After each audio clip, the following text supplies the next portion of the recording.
Feliz sábado. Feliz sábado.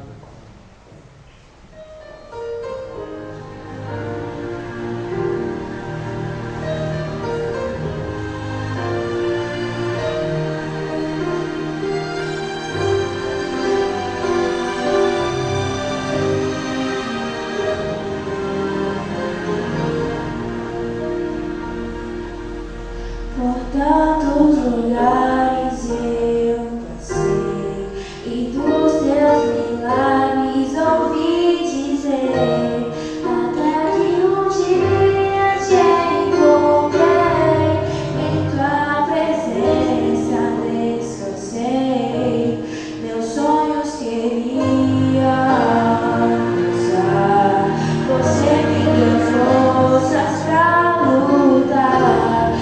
Quantas pessoas não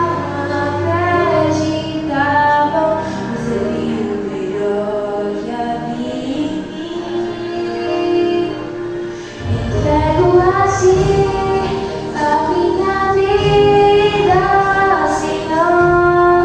Entrego a ti tudo que sou. Como viver sem teu amor?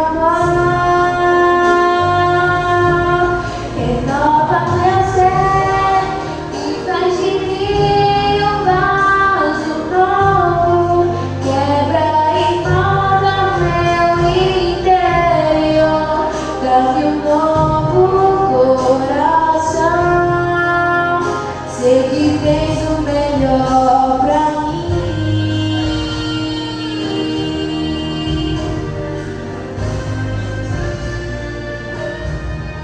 Eu te agradeço, meu Senhor, por tua bondade e teu favor.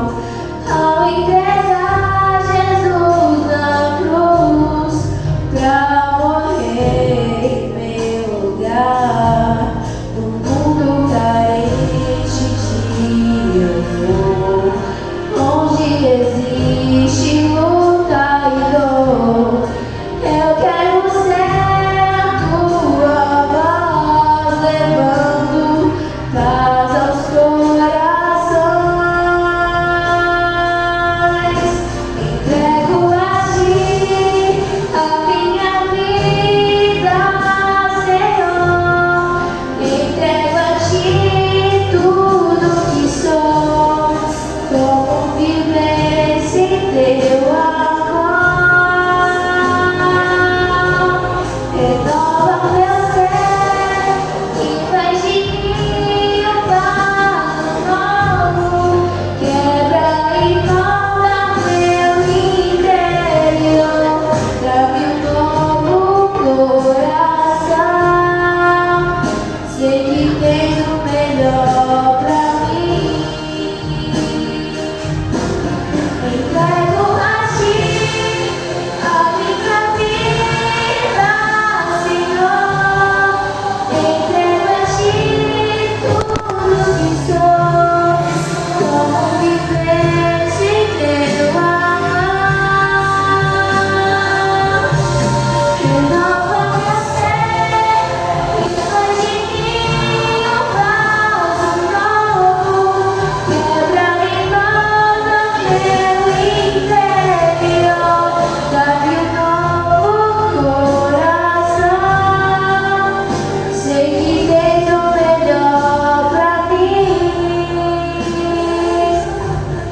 Sei que tens o melhor pra mim.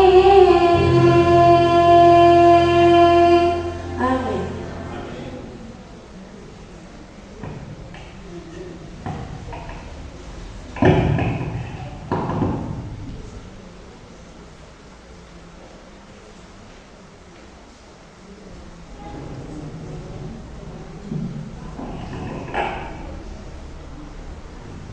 Chegamos, né? Mais um final da Escola Sabatina.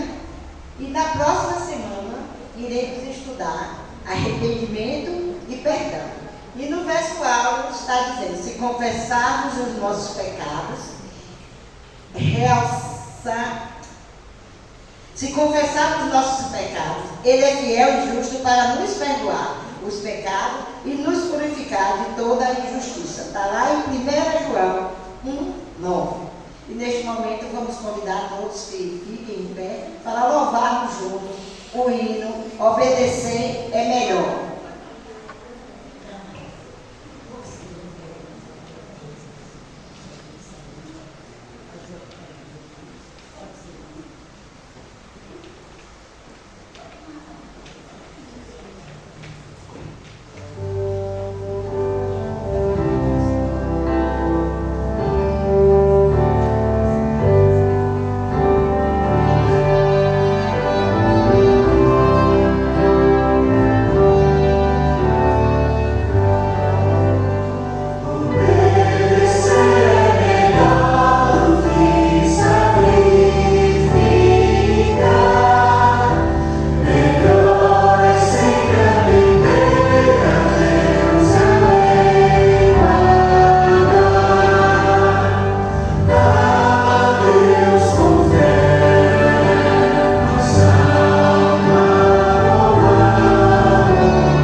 Querido Deus e Pai que está nos céus, santificado e glorificado seja teu nome, Senhor. Amém.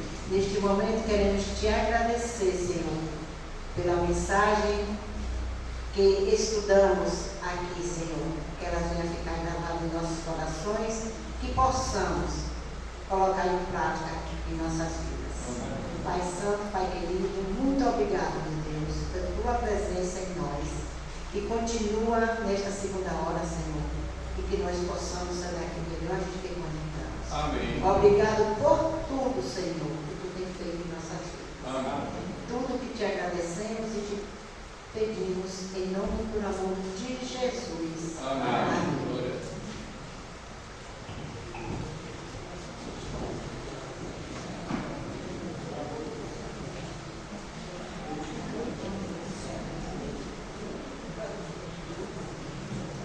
Vamos continuar proclamando e agradecendo ao nosso Deus com a música do Inário, Achei um Grande Amigo, número 316.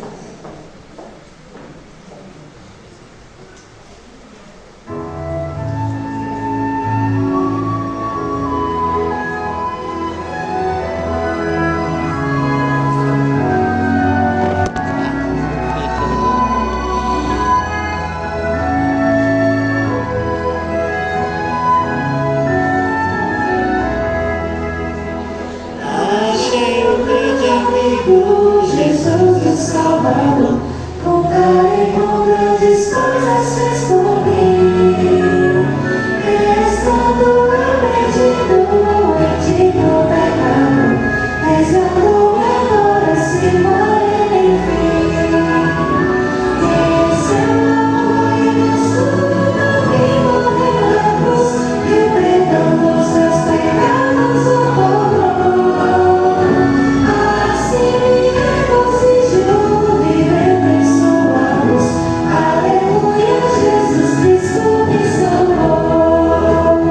Todo esse grande amigo deseja me viver e com ele sempre estar em comunhão, servindo fielmente, seguindo seu querer. Vou a Cristo consagrar meu coração. Se o mundo me perseguisse, tenho bênção, com Jesus em minha vida vencerei. E a cada dia Cristo conduz me pega a mão, e na sua graça sempre confiarei. Já vem chegando o dia, a Bíblia assim o diz, em quem cristão este mundo não dará. Momento tão alegre, que dia mais feliz, sim, que dia estrendoso então será. E assim com ele sempre no céu habitarei, já liberto do pecado e da dor. E constantemente seu rosto então verei, estarei para sempre junto ao Salvador. Amém. Que lá da Nação Celestial, o nosso desejo seja estar todos os dias perto do Senhor Jesus, abraçar com Ele e estarmos lá conectados com o nosso Deus. Vamos cantar agora a canção da vida, que todos os dias, do número 375, que todos os dias da nossa vida possamos fazer uma canção, um louvor para adorar a esse Deus bondoso e misericordioso.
Jesus.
Eu estava prestes a descobrir que meu sonho de ser mãe de uma menina estava se realizando.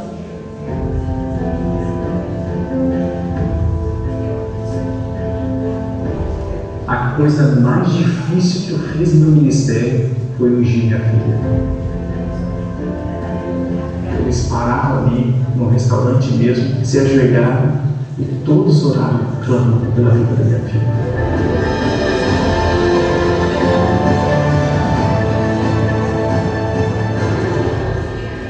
Provai e vede histórias de fé e fidelidade. Haja coração.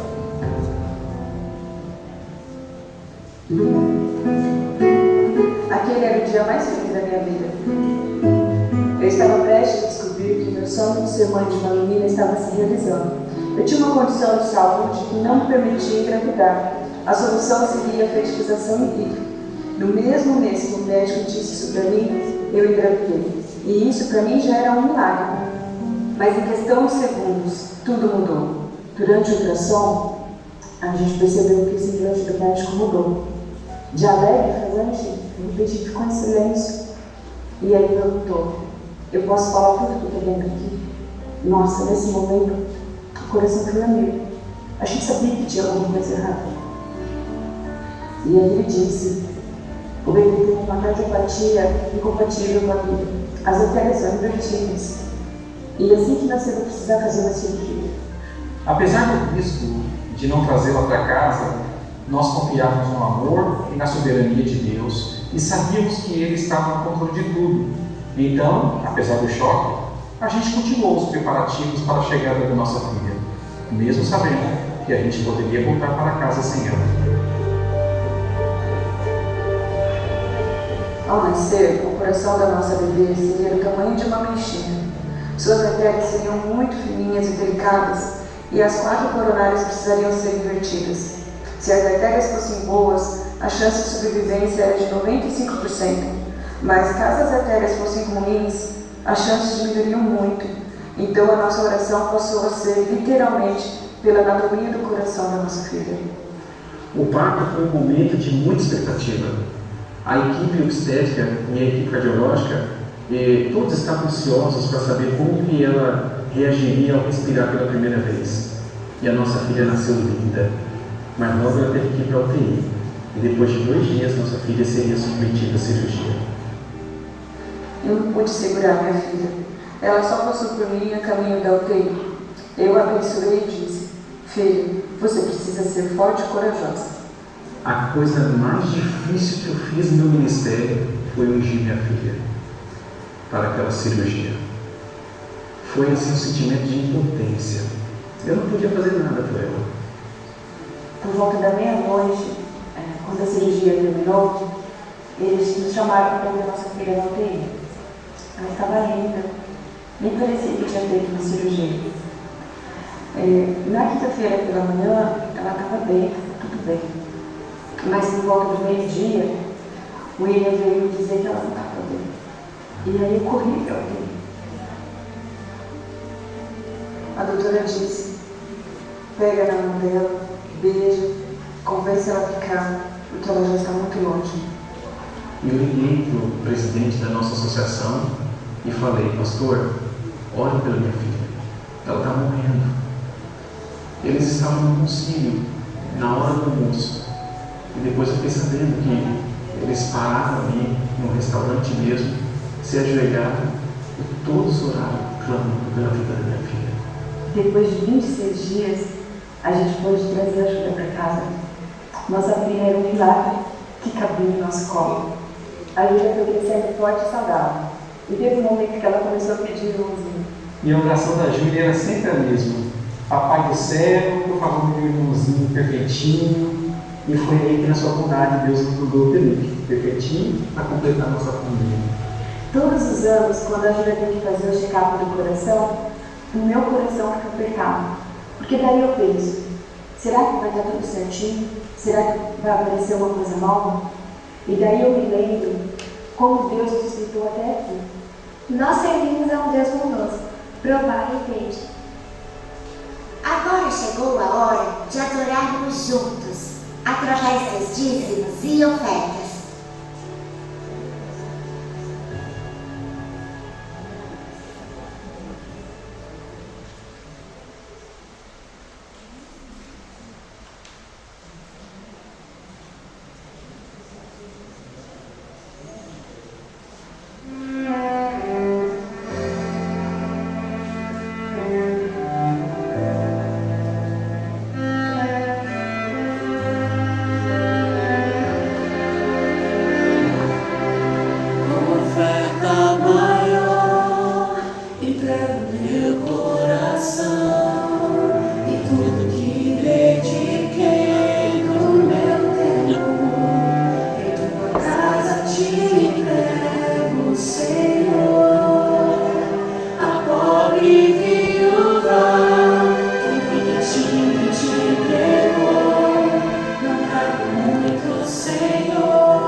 Feliz sábado, irmãos. Feliz sábado.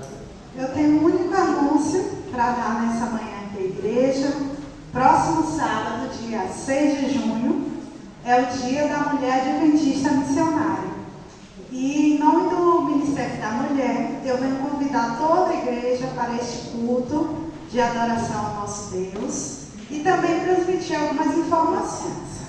Além de ser um culto, escola sabatina e culto em adoração ao nosso Pai Celestial, nós também vamos ter aqui um momento para a gente falar um pouco sobre as mulheres que nos inspiram a adorar, a servir, a pregar a palavra de Deus. E também nós vamos ter a igreja aqui decorada na cor lilás e vamos abrir também para que as mulheres que quiserem vir com o tom do culto, fiquem à vontade para vestir lilás, claro, escuro, roxo, branco. Quem não tiver, porque é uma cor difícil, né? Às vezes é difícil de ter mesmo, então quem quiser vir também com branco, com bege, com cinza, com preto, também pode vir, fique à vontade, tá? Não é obrigatório, mas é legal quando a gente participa e a gente tira uma foto, a foto fica bem harmônica quando a gente está no mesmo tom. Então, se você puder e quiser fazer, faça, porque vai ser legal, vai ser divertido, né? Como mulheres, e também a gente vai estar aqui na mesma paleta de cores. Outra questão importante é que nesse sábado a gente vai ter um almoço, um junta-panela. E Eleide, a irmã Eleide vai passar aqui uma lista para que a gente possa assinar os pratos, né? Que a gente se sinta mais à vontade em preparar para esse momento de almoço coletivo, que vai ser aqui em cima, né? No primeiro andar. E somente as mulheres nesse dia vão participar do almoço. Depois a gente vai ter outro almoço coletivo geral com a igreja em breve, eu creio que no mês de julho, mas nesse sábado será aberto às mulheres. Novamente, não é algo obrigatório, é facultativo, mas também é bom que a gente tenha um momento, já que nunca mais a gente teve um momento, né, como mulheres, de encontro. Então é uma oportunidade para que a gente também tenha esse momento para participar ou não desse almoço, tá certo? O terceiro aviso é que nesse sábado a gente pode trazer também nossas amigas e amigos também, né? Que estão tomando estudo bíblico, as mulheres que estão participando da classe Mulheres que Iluminam, que é o evangelismo feminino. Vai ser o sábado para a gente chamar essas mulheres também para estarem aqui na igreja.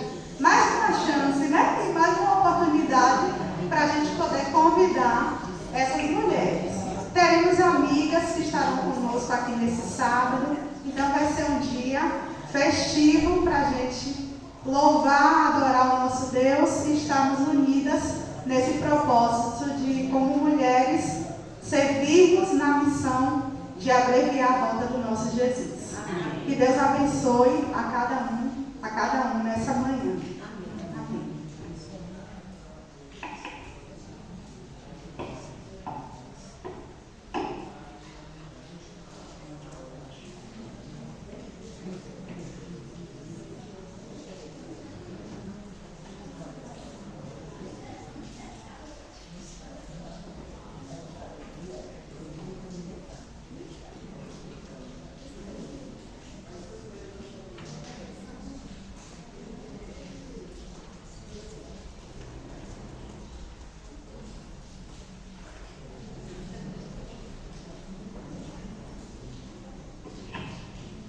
Feliz sábado, que a paz e a graça do nosso Deus estejam convosco, amém? Com esse pensamento eu convido os irmãos para nós prostrarmos diante do nosso Deus.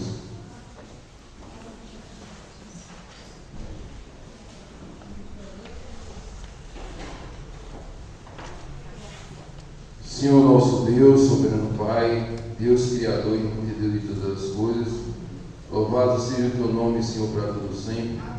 Nós te louvamos, nós te agradecemos, porque nós dormimos e temos o privilégio de estarmos na tua casa, louvando e exaltando teu santo nome. Pai querido amado, perdoa nossos pecados, nossas falhas, tira de nós tudo o que tem nos impedido de ter uma comunhão verdadeira com o Senhor. Pai preparado, aqui nessa manhã o Senhor conhece cada coração, cada pensamento, cada deitar, aonde precisa sermos transformados, mudados. Pai amado, em nome de Jesus nós te pedimos, aceita as nossas vidas diante do teu altar. Toma a pessoa que vai compartilhar a tua palavra nessa manhã. Que todo eu possa cair por terra, mas que teu nome, Senhor, possa ser glorificado. Aceita o louvor, Senhor Deus, que vai ser dedicado ao Senhor, que o Senhor possa aceitar como uma oferta agradável ao Senhor. Deus, eu te peço e eu te agradeço, que não há mérito em nós, mas teu filho amado, aquele que morreu e vive para todo sempre. Amém.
Feliz sábado, queridos. Feliz sábado. Hoje tá bom, hein? Muita água. O bom Sim. Muito. Ou seja, chuva de alegria. Coisa boa. Feliz sábado a todos. Feliz sábado. Que bom ver os irmãos nesse sábado. Vou tentar enxugar aqui esses óculos, não estou conseguindo ver nada. Então, sua missão é enxugar meus óculos. Está chegando. Prazer estar com vocês nesse sábado, tá? A gente está ocorrendo hoje porque a gente tem um concílio de família pastoral próximo sábado e o meu compromisso é todo o primeiro sábado do mês estar aqui com vocês. Então precisei fazer esse aceito, esse ajuste com o acionato para não deixar de atender a igreja, tá? Eu adiantei um pouquinho a mensagem dia 30, sempre bem na escola sabatina, fico com vocês, mas tive que fazer esse ajuste para poder atender nossa igreja aqui, nossa igreja de Copã, tá bom? Mas é muito bom vê-los nesse sábado, é muito bom poder partilhar a palavra de Deus com vocês, é muito bom poder abrir a Bíblia e juntos estudarmos a palavra do Senhor. Eu quero nessa manhã trazer algumas palavras para vocês que vão mais se encontrar no capítulo 21 de Apocalipse, no capítulo 22, tá? Esses dois textos é muito importante. Eu queria trabalhar um pouquinho também um pouco do livro de Josué. Vamos trabalhar. Muito obrigado, filho. Muito obrigado. Obrigado, viu? Muito bem. Muito bem. Abram em Apocalipse capítulo 22. Vamos depois para o 21, tá? E a gente vai trabalhar esses dois textos aqui com vocês. Tá joia? Muito bem. Capítulo 22 e verso 6 diz assim: Disse-me ainda, essas palavras são fiéis e verdadeiras. O seu Deus dos Espíritos, profetas, enviou anjo para mostrar aos seus servos as coisas que em breve devem o quê? Acontecer. Eis que venham sem demora, bem-aventurado aqueles que guardam a palavra da profecia desse livro, tá? O verso 8. Eu, João, sou quem ouvi essas palavras, essas coisas, e quando ouvi, e me prostrei diante dos pés do anjo que me mostrou essas coisas, para adorá-lo. Então ele me disse: vê, não faças isso, eu sou conservo do teu irmãos, os profetas e dos que guardam a palavra desse livro. Adore a Deus. Ele disse ainda, não são esses, não seles a palavra da profecia desse livro, ainda não seles. Esse é o diálogo do anjo Gabriel com o João, tá? São essas as palavras, não seles a palavra da profecia desse livro, porque o tempo está próximo. Continue o justo fazendo justiça, e continue o mundo ainda sendo imundo, e o justo continue na prática da injustiça. Ok? E depois vamos para o capítulo 21, tá? E o verso 3. Tá bom? Muito bem, queridos. Eu queria nessa manhã chamar vocês a atenção desse texto. Primeiro, o anjo Gabriel foi um anjo que foi determinado por Deus para poder dar uma assessoria muito especial a João, que escreveu Apocalipse. Então, esse livro de 22 capítulos é o livro que vai ser mais estudado antes que Jesus volte, porque é o livro da igreja de Laodiceia, não da igreja de Éfeso. Muito embora os problemas da igreja adventista do século 21 tem que buscar no século 1 a solução, o livro de Apocalipse é um livro onde aqueles que querem estar de pé e conhecedor dos últimos movimentos da terra, antes de Jesus voltar, é preciso olhar para Apocalipse com um olhar de muito cuidado, um olhar clínico. Aquele olhar lá de João 14, aliás 5, 25, né? Examinai as Escrituras. 5:17. Porque o que 17, né? É. Porque o que julgais? Tem nela a vida eterna, e são que elas mesmas testificam o quê?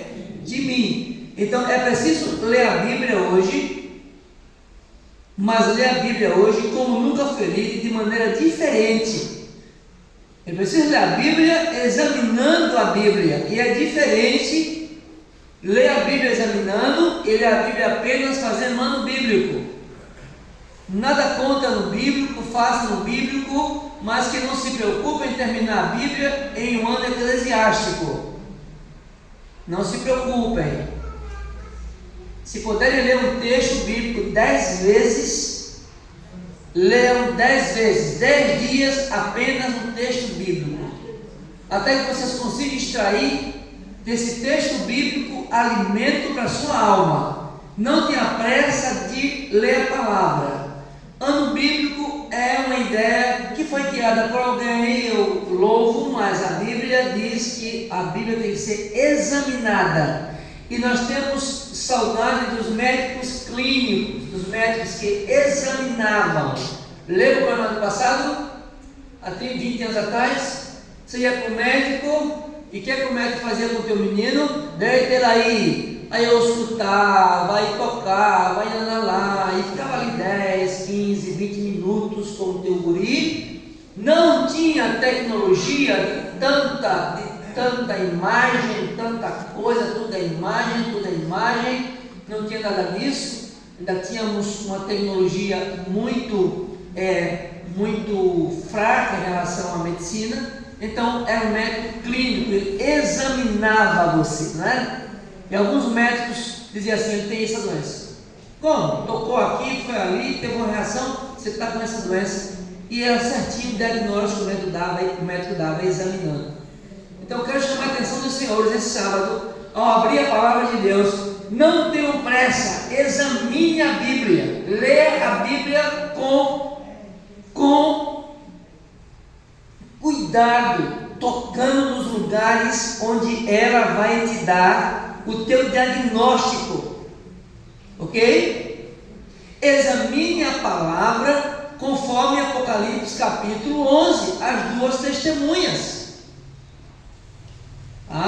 Essas duas testemunhas, segundo Apocalipse capítulo 11, têm poder de determinar pragas, tem poder de fazer sair fogo do céu, ela tem poder de cura, tem poder de transformação, tem poder de te dar paz se você não tem, de te dar tranquilidade se você também está procurando. É na palavra de Deus que você vai encontrar essas coisas. E quando a Bíblia é lida às pressas, você perde essa nutrição bíblica.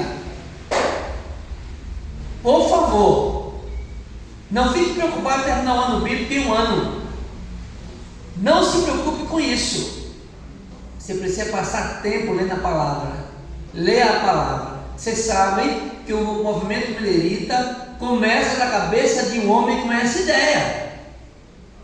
Do movimento milerita saiu o adventismo, mas o Guilherme Miller, ele determinou ler a Bíblia de Gênesis a Apocalipse, capítulo por capítulo, verso por verso, e não passar para outro capítulo e outro verso sem que entendesse o verso anterior. E foi com essa pegada de acuidade, de examinar, que ele chegou em Daniel 8,14, a maior profecia bíblica. Ele fez: uau, que profecia é essa? Não é? 2.300 anos, que profecia gigante é essa? E ele faz um paralelo no início da profecia até o fim da profecia, fazendo suas interpretações para a época, mas com muita cuidado, examinando a Bíblia, e descobre mais 3 profecias dentro da grande profecia. E desse movimento milerita é que depois desse movimento surge a ISD, ou seja, a ISD, ela tem um DNA de estudar a palavra. Nós já fomos conhecidos pelo mundo como o povo da Bíblia. Sabia disso? Já ouviu falar em Chico Bíblia? Alguns aqui não, né? Chico Bíblia é um adventista que ele ganhou um concurso bíblico com os rabinos. Ele foi fazer uma disputa mundial de conhecimento da Bíblia. E Chico Bíblia, um adventista, ganhou no concurso bíblico para rabinos. E era um adventista. ficamos conhecidos como o povo da Bíblia. Escuta aqui, a Bíblia não é um livro para idosos, não é um livro para ultrapassados. Jovens queridos, a Bíblia é um livro para você por excelência, porque na palavra de Deus você encontra o norte da tua vida. Amém? Amém. A Bíblia é para o homem de meia idade que está cansado e não consegue mais resolver seus problemas. Tu vai encontrar a solução ao homem de meia idade na Bíblia. Para uma mulher que está cansada do casamento acabado, vai encontrar a solução para o teu casamento na palavra. Para o homem idoso que não tem mais alento, vai encontrar alegria e poder na palavra de Deus. Para toda a faixa etária, a Bíblia é um bálsamo e é a solução que nós temos para as nossas vidas. Agora, queridos, o nosso grande problema é que nós estamos esquecendo de ler a Bíblia. Jogamos o Waze celestial no lixo e tem muita gente perdendo o caminho. Salmo 105, 119, 105. Lâmpada é a tua e luz. Olha, se eu não tenho lâmpada para os meus pés e luz para o meu caminho, qualquer lugar que eu for vai ser bom. E eu vou tropeçar com arranca parte do meu corpo, eu vou me ferir e vou ferir a outros, porque a lâmpada dos meus pés e luz do meu caminho, eu ignoro, eu não quero saber, não tenho tempo, pastor, para isso. Eu sou muito ocupado. Legal? Então você caiu no conto satânico. O diabo está envolvido em te envolver com tudo que é de atividade para que você esqueça a Bíblia. O papel do diabo é exatamente esse. É tirar todo o teu tempo, te sufocar para que você não tenha prazer de ler a Bíblia. Porque sem ler a palavra você está perdido. Por isso que esse texto de Apocalipse, eu quero trabalhar com vocês em alguns minutos, é interessante demais, capítulo 22. Observe que quando Gabriel fala para João o que vai acontecer, do capítulo 20, não é? Capítulo 20, 21, estou no 22, 21 trata da volta de Jesus. Não é assim? A vida dos santos no céu, capítulo 21, capítulo 22, é o mesmo tema, tá? Quando Gabriel conversa com o João, que escreveu Apocalipse no ano 100 na ilha de Patmos, o João, ele quer fechar a profecia, ele quer fechar o livro, e Gabriel diz assim: não feches ainda esse livro, não cele. Observaram como o anjo disse Gabriel disse para João: não cele o livro, porque o tempo do fim ainda não chegou. Ou seja, queridos, o que Gabriel disse para João? Diz para João que o tempo do fim ainda não tinha chegado. E ele disse: até que chegue o fim, e isso me chamou a atenção para trabalhar com você essa manhã, esse texto, o ímpio vai continuar sendo ímpio, o perverso na prática da perversidade, o imundo na prática da imundície, o santo continue sendo santo, até Jesus voltar. Alguns anos antes da volta de Jesus, haverá dois tipos de pessoas na igreja e no mundo, que vão ser cada vez mais diferentes. Eles não terão nada em comum. Qualquer semelhança não é mera coincidência. Um vai estar no norte, outro vai estar no sul. A característica desse povo é interessante. O adjetivo deles são diferentes.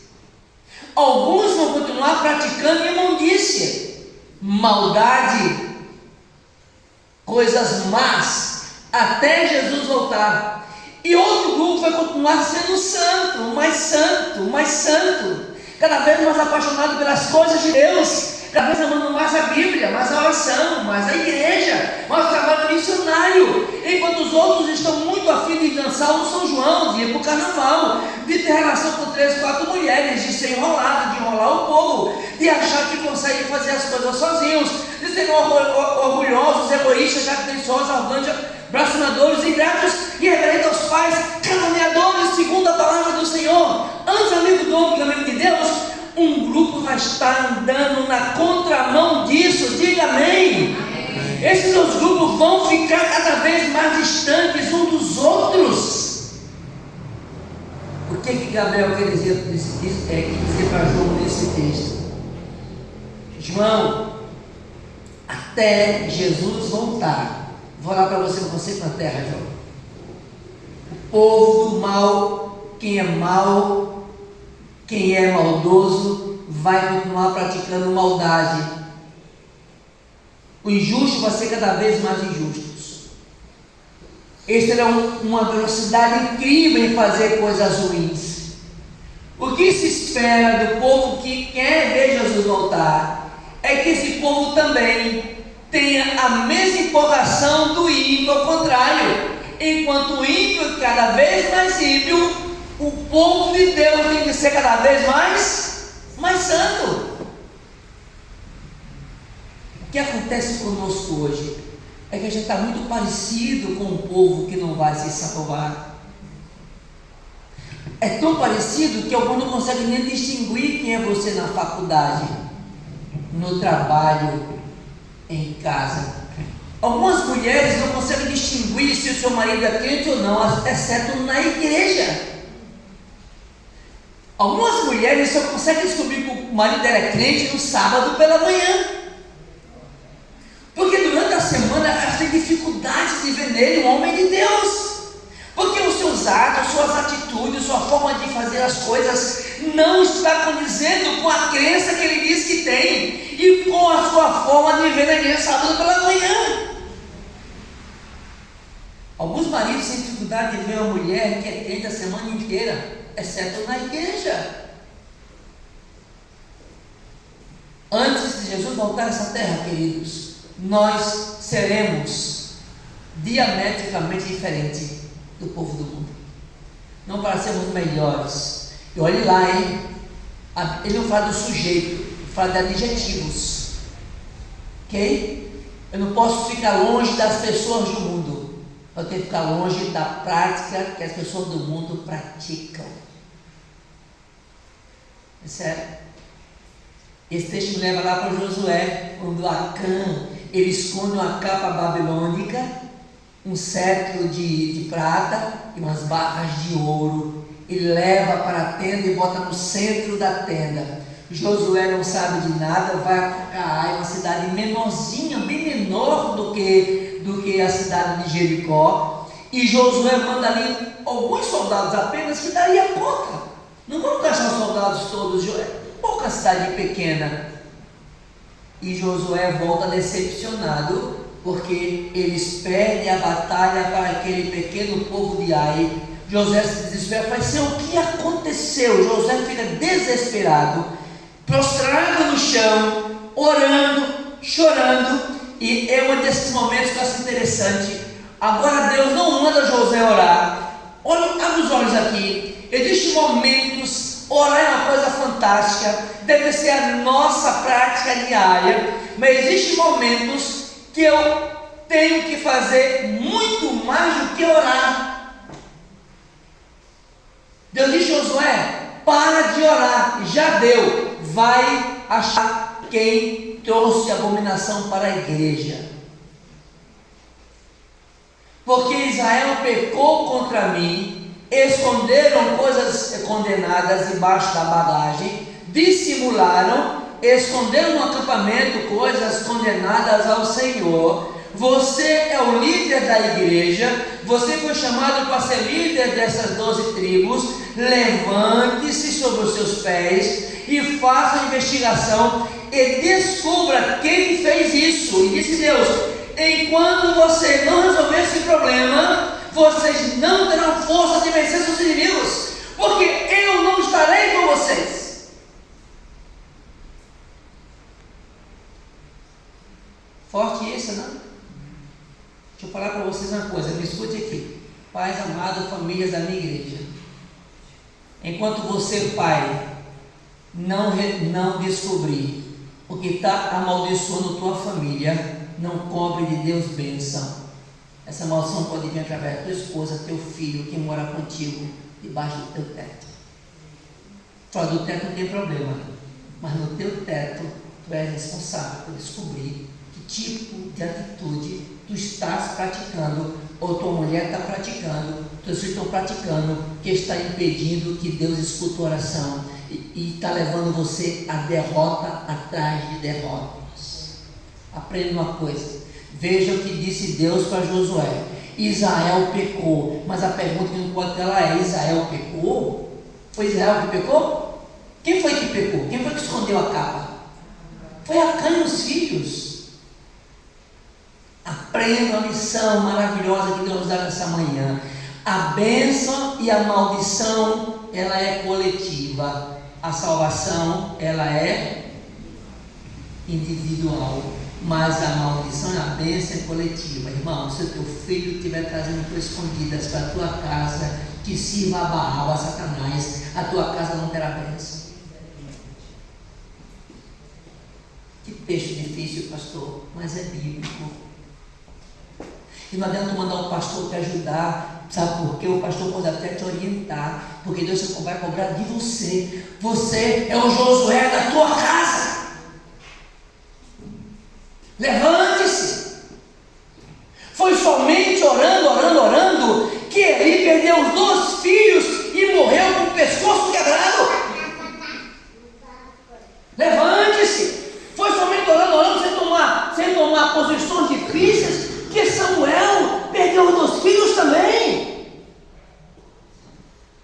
Ora, haja como um sacerdote da casa, seja duro com o teu filho. Se a atitude de maldição que ele está praticando vem para a tua casa, não permita, porque se você permitir, a maldição virá sobre você, sua mulher, seu bebê e sobre todos que moram na sua casa. Isso é bíblico. Levante-se e resolva.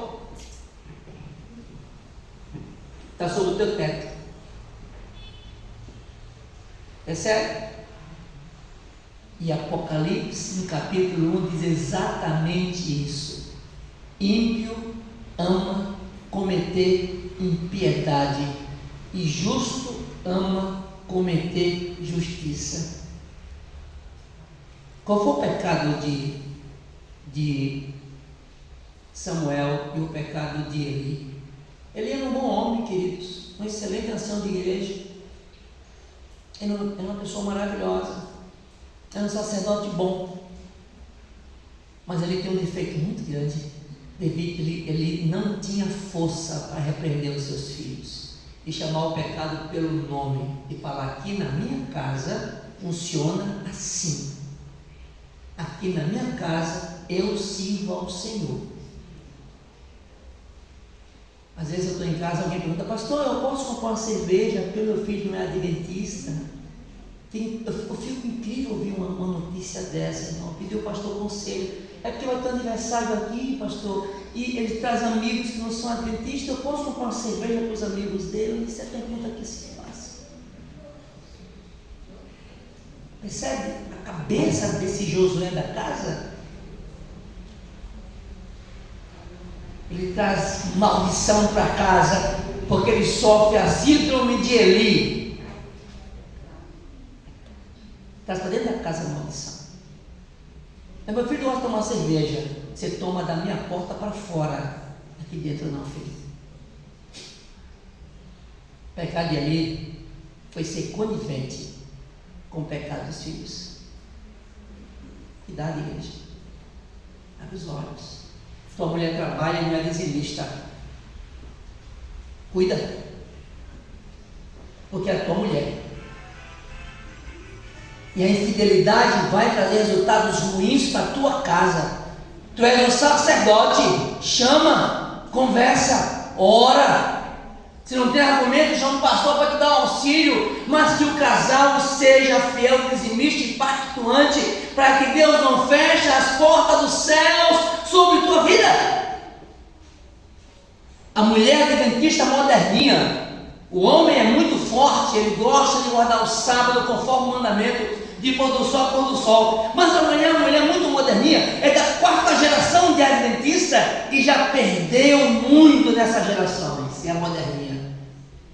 Ela não acha errado no sábado almoçar com a família no restaurante que não fez almoço. Não tem preocupação em fazer pôr do sol. O sábado para ela, de qualquer maneira, chama a tua mulher, senta com ela, explica para essa mulher o sábado é o dia do Senhor, leva para ela a ideia de que sábado é muito mais do que mandamento, sábado é um selo de Deus com o povo que vai se salvar. Ezequiel 20:20. Senta com a sua mulher. Não deixa à vontade não, porque Deus não vai derramar bênção na tua casa com a mulher que é adventista e quebra o sábado, porque de forma rebelde, quer saber sábado da terceira geração, tem 20 anos de adventista, mas ela não quer saber do sábado conforme o mandamento. Senta com ela e ensine sua mulher a guardar a lei do Senhor conforme o Senhor te ordena. Sermão chato, não é esse? É bem chato isso, né? Os velhos falavam o seguinte, nossos pais, né? Por falta de um grito se perde uma boiada, né? Lá em casa minha mãe tinha uma lei interessante. Éramos 9, família também grande. Era difícil educar 9. Então é o seguinte, ela tinha uma forma de educar interessante. Se um filho errasse, todos apanhavam. Eu acordava muitas vezes apanhando, sabendo o que fazer. O que eu fiz? Está apanhando porque seu irmão errou. Mas eu não fiz nada, mas está apanhando. Isso é injusto, isso é muito injusto. A psicologia moderna ia trucidar minha mãe. Mas minha mãe estava na Bíblia. Quando um filho errava, amaldiçoava a família. E quando o filho acertava, abençoava a família. Então é todos por um e um por todos. Então cuida do teu irmão. Se ele fizer besteira, apanha você e apanha ele. Olha na tua irmã. Se fizer loucura, apanha você e apanha ela. Psicologia doida, não é? Parece bem maluca essa psicologia. Mas não é que essa psicologia é divina? É bíblica essa psicologia. Quanta raiva eu tive da minha mãe, depois eu cresci, é bíblico até lá. E por que é bíblico? Você tem 5 irmãos, 6 irmãos, e um deles torna-se um marginal. Quem vai amaldiçoar? Ele sozinho? A família inteira. Todo mundo sofre. Não é assim? E quando o filho vira um homem de bem, sujeito respeitado, um juiz da cidade, um homem de nome, abençoa somente ele? Eu sou irmão do juiz da cidade, eu sou irmão de... Não é assim? Olha aí, a psicologia bíblica a minha mãe usou. Debaixo do pau para todo mundo se brincasse. Coisa maravilhosa. Não pense que seu filho deixar Jesus é problema dele. Não é apenas problema dele, vai ser seu também. Ver um neto teu tomando cerveja com teu filho, porque você perdeu a primeira geração, dói no coração. Então vê que essa historinha, que você tem a sua vida e cada um siga o seu caminho. Isso é pensamento progressista, retrógrado bíblico. Pensamento bíblico é: não deixe esconder em tua tenda maldição. Descubra, resolva em nome de Jesus, para que a família não sofra maldição por conta de um membro da família.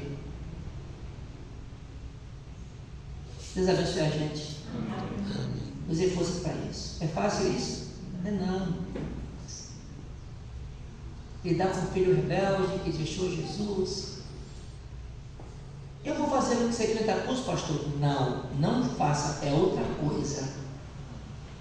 O teu pecado está em ser conivente. Deus não encobre pecado, Deus cobre o pecado. Entendeu a diferença?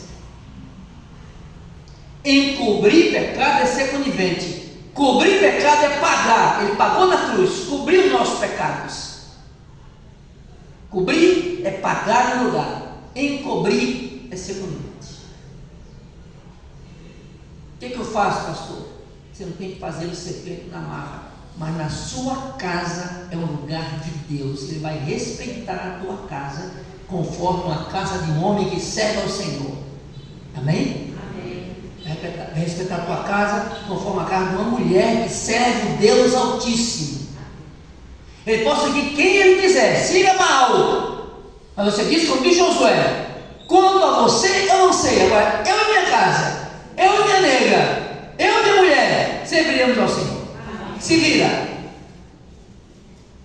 É assim que funciona. E dessa forma, pela graça de Deus, em algum momento, essa pessoa, essa mulher, esse filho, esse que não entende, pelo poder do Pai, vai entender pelo teu exemplo. Que quem está vendo hoje no mundo, irmãos, na nossa igreja, são essas coisas, essas maldições que chegando na igreja. Não deixe chegar. Eu falo sempre para casais, quando vocês brigarem, não botem na boca divórcio. Quem escuta isso é Satanás. Casamento não tem divórcio. O divórcio é uma invenção de Deus. Como Jesus falou, isso é coisa de vocês. Foi a vossa dureza de coração. O divórcio não é meu, disse Jesus. Mas tem muita adventista com divórcio na boca o tempo todo. Em nome de Jesus, se você continuar com divórcio na boca, o diabo vai achar um momento para que a tua boca, a tua fala, encontre lugar que vai encaixar certinho no teu casamento e você vai divorciar. No primeiro, no segundo, no terceiro, no quarto, no quinto. Repreenda Satanás. Essa é maldição na tua casa. É no meio da tenda esconder prática de ímpio. Aquele que vive com a esposa que casou deve colocar o casamento no altar do Senhor. Amém. E clamar pelo sangue de Jesus. Amém. Ah, mas ela foi embora, pastor. Se você fez todo o possível, mas ela foi embora, ela leva com ela a culpa. Mas enquanto você lutou até o fim por isso. Amém? Amém. Na via de regra, quando um membro da família se dispõe a isso, haverá mais dificuldades. Toda regra tem exceção. Não deixem, queridos irmãos, que esse tipo de coisa alcance a sua casa. Deus abençoe vocês. Amém. Amém. Meninas queridas, jovens dessa igreja, não deixe que amigos plantem no seu coração deuses, ídolos que vai acabar com a sua vida. Cuidado. Não permita. Esteja atento, olhando para as coisas do alto. Seja sóbrio e vigilante. O diabo, o vosso adversário, anda ao derredor. Resistíveis firmes na fé, diz a palavra, certos de que sofrimentos iguais sofrem os amigos e as pessoas ao redor. Mas o Deus poderoso que te chamou vai firmar você. Amém? Ele vai firmar. Ele vai te estruturar. Ele vai te edificar na rocha. E pela graça do Pai você vai ser mais do que um vencedor. Amém. Salmo 60, 12. Em Cristo faremos proeza, porque Ele faz calcar os nossos pés dos nossos inimigos. Que inimigos? Não pode chamar a celular, pode ser o seu grande inimigo. Cuidado. A maledicência pode ser o teu inimigo. A falta de fé pode ser teu inimigo. A infidelidade a Deus nos ídolos, nas ofertas, Pode ser o teu maior inimigo, que você não consegue confiar no Senhor, e você cai no pecado de Hebreus capítulo 4, a desconfiança de que a igreja ou os órgãos pelos quais você deposita o dízimo não são confiáveis. Você não descansa em Deus, você não confia no Senhor que você serve, e a desconfiança te leva à infidelidade. Eu nunca vi desconfiado feliz. A infidelidade sempre produz desconfiança. Já viu o marido infiel, como é que ele é? Super desconfiado, bota a senha no celular. Pastor, mas nós somos um casal moderno, cada um tem sua senha. Mentira. Vocês são casais modernos. Desculpe a verdade. Vocês formam um casal que não é cristão. Você não sabe o que é casamento. Casamento é uma carne só. Não existe selo no celular do marido e da mulher. Se tiver senha, está escondendo coisa. Me perdoe, irmão. Se liga na barata. Se eu esposo do FBI, tudo bem. Não abre o celular do FBI, porque você vai abrir uma máfia e você vai poder até morrer. Amor, não mexe aqui, porque essa senha do FBI, se você abrir o celular, você pode receber. Eu lido com bandidos de alta periculosidade. Alguém aqui do FBI? Eu não. Alguém aqui da Polícia Federal? Não. Então tem que ter senha para quê? É porque você é assim, questão de segredos aqui. Segredo? De quê? Se é maldição para tua tenda. Quando o marido botar senha no celular, eu logo penso, tá com maldição na tenda dele. A casa dele não está abençoada por Deus, porque está escondendo algo que a esposa não pode ver. Se a esposa não pode ver, não é coisa boa. Me perdoe. A mesma coisa é, se está com senha no teu celular, não está legal. As maldições que o inimigo traz, sempre ele coloca no centro da tenda. Cetro de prata, a barra de ouro, é a capa babilônica que representa a ostentação, orgulho. Ele estava no meio, ele botou no centro da barraca dele, falou assim, vamos botar aqui, cabe um buraco, coloca aqui, bota a mesa do jantar em cima, que ninguém vai ver que embaixo do jantar está o ouro e a prata. Percebe? O inimigo, na sua astúcia, sempre quer que as coisas mais podres da vida escondemos. Onde? Escondamos, perdão, onde? No meio da casa. Na mesa do jantar, embaixo da maldição. Como pode um casal parar para almoçar? E embaixo da mesa existe maldição, queridos? Eu encerro a minha mensagem pedindo a vocês que façam 3 coisas para que essas maldições possam ir embora. A primeira coisa, levante um altar na sua casa. Pai querido, acorda a tua mulher. Mãe querida, acorda teu filho. Faça um culto. Faça um culto, mãe. De tarde. Levanta o altar do Senhor. Ore. Segunda coisa, irmão querida, irmã querida, ore você sozinha com Deus. E há tempo com Deus. Terceira coisa, casal, ore juntos. Abrace um outro e orem juntinhos. Não existe oração mais poderosa que um casal que se abraça e ora abraçadinho. Lá na cama mesmo, antes de dormir, agarre um outro, se abracem, sinta o calor do outro e abraçadinhos clamam o sangue de Jesus. Essa oração é poderosa. Além de ser uma oração poderosa, ela faz o casal ser cada vez mais amante um do outro. Orem juntos, agarrados, abraçados. Pais queridos, compre roupa nova para os seus filhos e inaugure do templo do Senhor. Compra roupa nova, vem para cá. As minhas roupas novinhas que a minha mãe comprava, eu inaugurava na igreja. Isso passou o que para mim como criança? Importância, a igreja é um lugar bom. Um dia eu perguntei ao meu pai assim, eu tinha uns 16 anos, já pensava em fazer ser pastor. Meu pai era um grande ancião de igreja, já dorme no Senhor. Eu perguntei ao meu pai, será que é bom mesmo ser pastor? Eu sei lá, eu tenho um pensamento assim que eu talvez eu no futuro, não sei, 16 anos, né? Meu pai olhou para mim e falou assim: meu filho, eu sou ancião há muitos anos na igreja, e eu entrego dízimo, entrego pacto, dou meu dinheiro, construo igreja, tudo que eu tenho eu dou para a igreja. Imagina você ser um pastor da casa de Deus, você vai viver só para a igreja. Ele vai te sustentar, filho, vai dar para você o que você comer. Veja que coisa maravilhosa, vai ser um pastor. Significa que você vai trabalhar o tempo todo e ainda vai sustentar você. Eu dou tudo para a igreja e ainda trabalho para poder conquistar as minhas coisas. E sou um homem muito abençoado. Ele disse: imagine um homem que trabalha só com o Senhor. Que bênção será.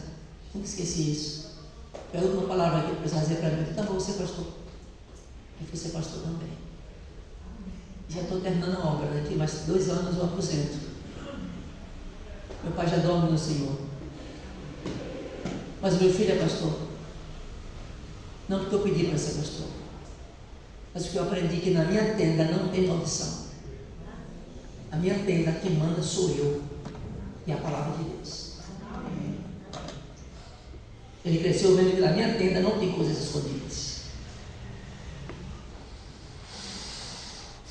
Sexta-feira à tarde, chegou na minha casa no interior da Bahia uma mulher com o nome de Noélia, era uma líder da minha igreja.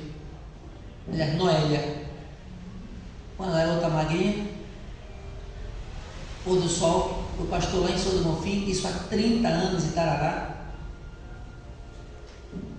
Falou assim: pastor, tem um desafio para o senhor. E você aqui, tão longe, vai fazer o que aqui em casa? No pôr do sol, vai fazer o pôr do sol na sua casa. Que legal. Eu olhei para mim, achei aquilo estranho, né? Com os olhos tensos, assim, duro, magrinha, assim, dura. Eu olhei para ela: o que essa menina tem? Ela falou: essa menina está doente. De quê? Ela está possessa, pastor. Ela vive com possessão diária. Tem 3 dias que ela não acordava para comer e beber, porque está assim magra. O demônio entra nela, ela fica sem comer e sem beber. E quem chega perto, ela agride. 13 anos. A mãe dedicou um candomblé uns anos atrás e ela não consegue escapar desse demônio. Ela foi oferecida num desses cultos a Satanás. Sim, e daí, irmã? Ela falou: daí ela dorme na sua casa. É que ela dorme se ela não acordar, é porque ela vai direto. 3 dias sem dormir, sem acordar, e o demônio nela. Então a gente já fez tudo que podia, mas não temos mais o que fazer. Trouxemos para a casa do pastor, que se deixar dormir na sua casa, eu vou dormir aqui também, para ver se o demônio dela na sua casa não entra. 2 anos de pastor, estava começando a obra. Olhei para cada câmera e disse: meu Deus, eu sou recifense, lá não tem muito isso, aqui na Bahia é forte, né? Nunca tinha visto isso na minha vida. Tá bom. Fizemos o pôr do sol, tirei meu menino da cama dele, uma Abigail, né, para um bebê, a Mona Lisa, botei no meu quarto, deixei o quarto para a menina, forramos lá direitinho. Ela falou: olha, o teste é o seguinte, ela vai dormir, se ela não acordar, ela está com demônio. Aí o senhor vai ter que tirar, porque não aguenta mais não, já fizemos de tudo, já que essa menina não tem mais como. E aí, meu irmão, quem foi que dormiu essa noite? Você dormiu? Porque eu não dormi não. Noite de terror. Acordei 5 da manhã, a irmã de Noélia já passou por mim no corredor da casa e falou assim: ela não acordou não, viu? O demônio está lá. Eu já fui lá, já vi o olho dela, já vi que ela está dura na cama, quase levitando, ela está com demônio, pastor. Aí, irmão, o negócio de correr para o meu lado. Eu digo: eu vou lá ou não vou? Vou lá no quarto, não vou nada, Deus me livre, eu vou ficar por aqui. Eu tenho que ir, eu sou pastor, né? Eu fui lá abrir a porta do quarto, olhei pela flecha da porta do quarto, a minha estava dura na cama, quase que levitando, rígida ali na cama, com os olhos acesos, a noite toda com o olho aberto. Eu não tive coragem de me aproximar dela. Fechei a porta, fui para o meu quarto chorar. 2 anos de pastor, uma criança, nunca tinha visto aquilo, fiquei com medo. Fiquei no pânico, medo, tudo tremendo. Meu Deus, eu nunca vi isso na minha vida. Ainda está quase voando na minha cama, dentro da minha casa. Me ajoelhei, comecei a clamar o sangue de Jesus, orando, chorando, com medo. O que eu faço agora, Pai? Mas eu falei com Deus a seguinte palavra que vai terminar o sermão dessa manhã. Eu disse: Senhor, na minha casa não tem maldição. Eu disse: o Senhor pode olhar o que eu assisto na TV. O Senhor pode ver o que eu vejo na minha casa. Veja a minha casa. Vasculhe a minha tenda e vê se tem coisa de Satanás. O Senhor sabe que não tem. Eu sou um homem pecador, mas a minha tenda não tem coisa de Satanás, porque o Senhor deixou o diabo entrar na minha casa. Eu fui para cima de Deus. Porque o Senhor permitiu que o diabo entrasse na minha casa e no quarto do meu filho. Por que o Senhor fez isso? Eu sou o pastor da igreja. Eu estou com medo de ir lá. Não tenho coragem de fazer isso, não tenho coragem, não tenho. Eu nunca vi isso em minha vida, é muito triste para mim isso, não sei fazer isso. E o Senhor achou meu coração de coragem e falou, vá, eu vou contigo. E fui. Abri a porta. Nesse momento a porta sempre dá um rangidozinho, não sei porquê, né? Tem que ter o rangido para completar o terror. Sempre falta óleo na fechadura. E é isso mesmo. Eu olhei a menina, segurei no braço dela, me deu um supapo, quase que eu caio, eu segurei com força e clamei o sangue de Jesus.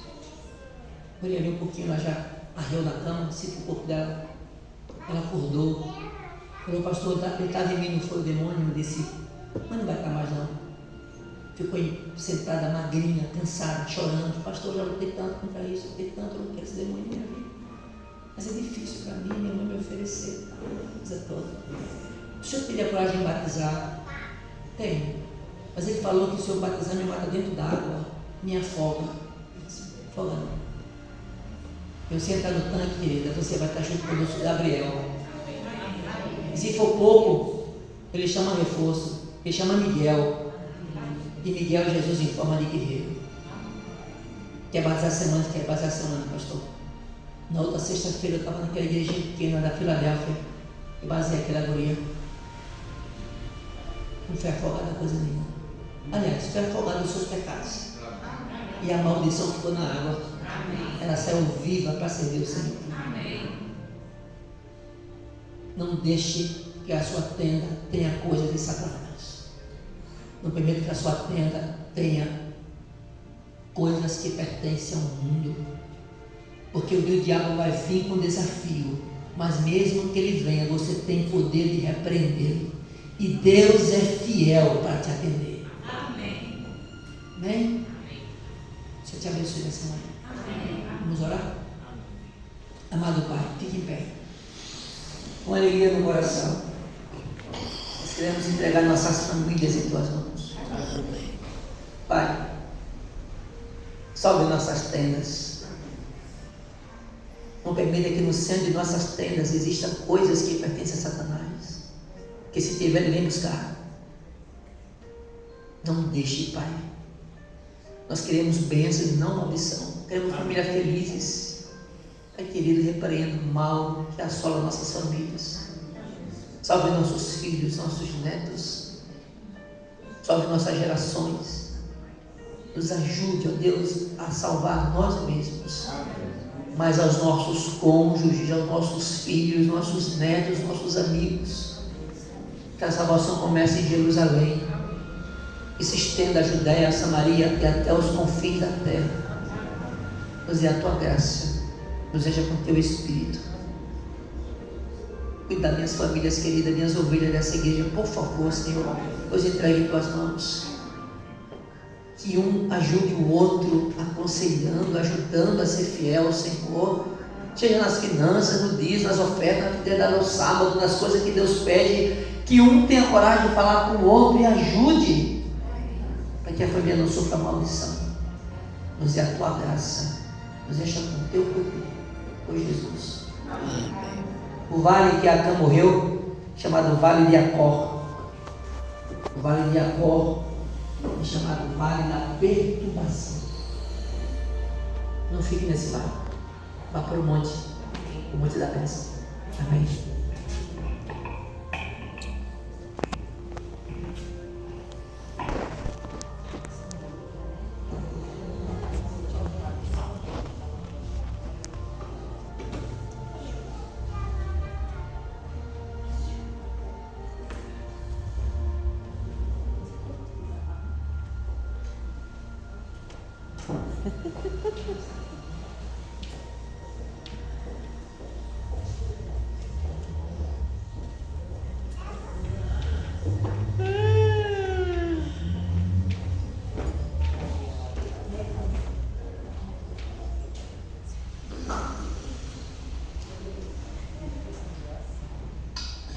Jesus ficou muito feliz com a sua presença. Agradecemos ao pastor pela linda mensagem, que possamos sair daqui revestidos da glória e da presença do Senhor Jesus. Lembrando que amanhã teremos o culto às 19 horas, esperamos você aqui para juntos louvar mais uma vez o nome do Senhor Jesus.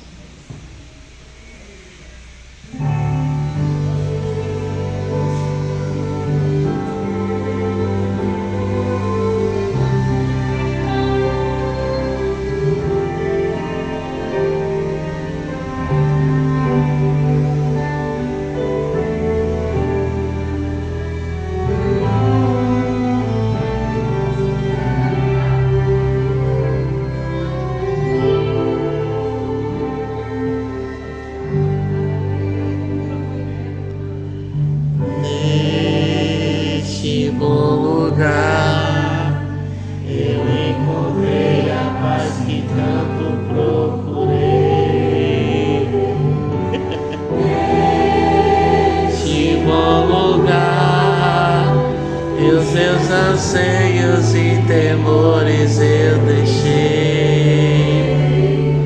santo e bom lugar, onde a esperança e até são